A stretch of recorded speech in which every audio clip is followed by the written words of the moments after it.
Hello everyone, my name is Dr. Nicholas Fife and I am the horn professor at Winthrop University and the CEO and principal horn of the South Carolina Brass Band. And today I want to talk to you all a little bit about performance injuries and my personal recovery process. So it's also worth noting that I am not a medical doctor, and if you're experiencing a performance injury, then you need to seek the help of a medical professional. Make sure that you find a specialist or you find someone that can help diagnose the problem and also work with you towards a solution. Because what works for me may not work for you, and I can offer you my recovery and rehabilitation process, but ultimately everyone has their own journey that they need to go through. So, moving on. When I was injured, it was a muscle tear on the right side of my face. And I had to take a significant amount of time off just to let the muscles heal. And once I had, found a specialist and gotten diagnosed, and they mentioned to me that it's going to be a lengthy rehabilitation process before I'll be able to play at a professional level again. And it took years, but now I'm finally starting to get to a place where I'm happy with my horn playing again. So low brass therapy was how I came back from my injury, because I realized that I was isolating specific muscle groups when I was playing the horn, because you've got this tiny mouthpiece and it's really easy to isolate specific muscle groups when the mouthpiece is that small. But when you're playing the trombone, it's really hard to isolate specific muscle groups. And if you do, you're not going to be able to play the trombone properly. So whenever you're learning how to play a low brass instrument, it's going to teach you how to engage all of these facial muscles so that you can have a more balanced and efficient embouchure. That was definitely a problem for me before my injury. Was I did not have a balanced and efficient embouchure. I took a quantity approach to my air rather than a quality approach to my air. And anyway, so the biggest thing that you need to understand when you're working on this low brass therapy is, as a horn player, if you have a valve brass instrument, you might do too much too quickly. But for me, the trombone and the slide helped slow me down and really think methodically about my pedagogical knowledge.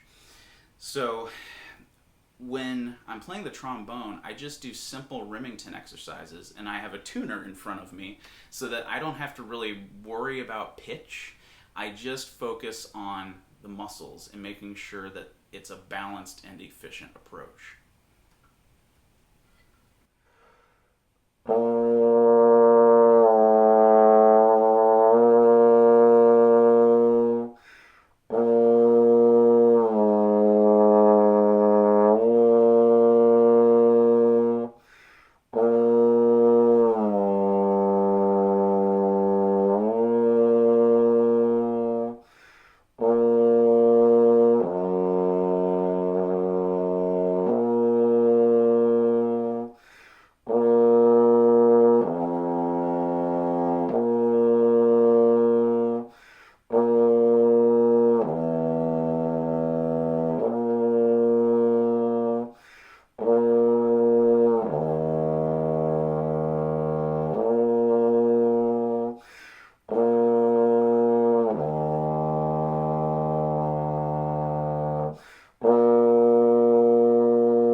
don't particularly have good slide technique, but that's not really the point.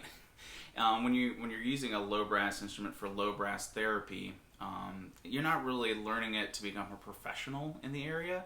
You're just doing it to work on your muscles here. And at no point during that did I feel any strain on these muscles. It was just all 200 working together to get to those notes.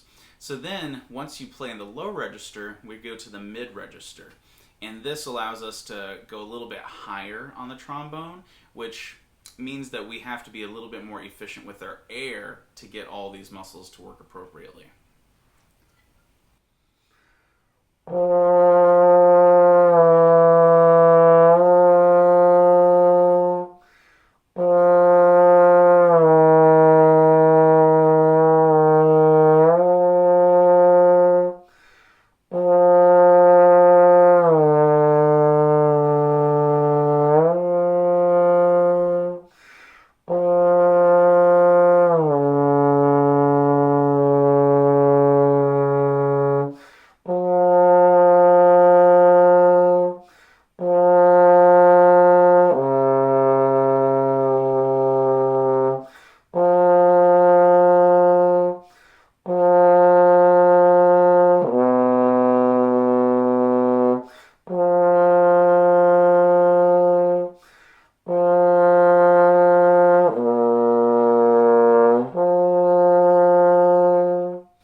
We just made it back to the B flat where we started.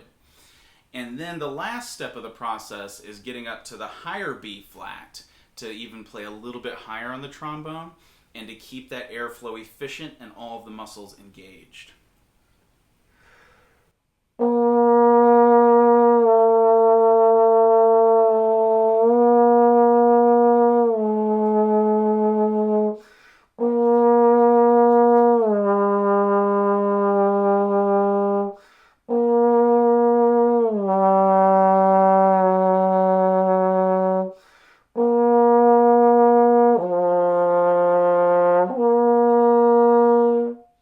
Now I just made it back to the F where I started in the middle Remington exercise.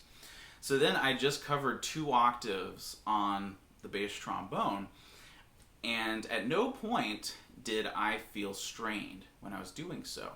So now we take what we learned on the trombone and apply it to the horn. So I do pretty much the same Remington exercises that I was doing on the trombone when I'm on the horn. And the goal is to have the same kind of muscle engagement on the horn that I was getting on the trombone. All of these muscles working together rather than an isolated group working really hard.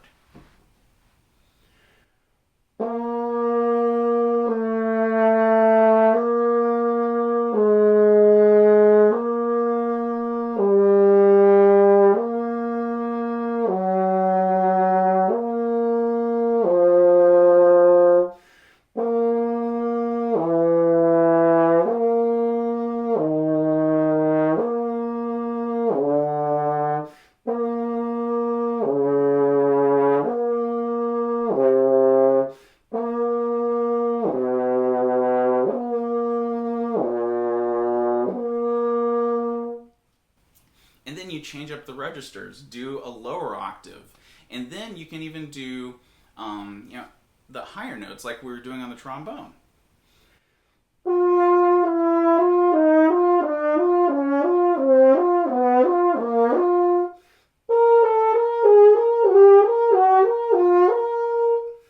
That all felt nice and even and easy. I wasn't forcing any of that.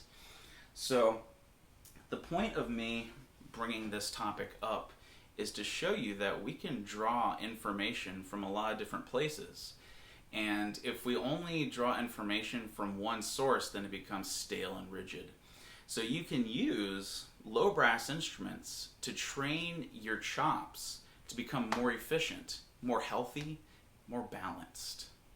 Have a good one.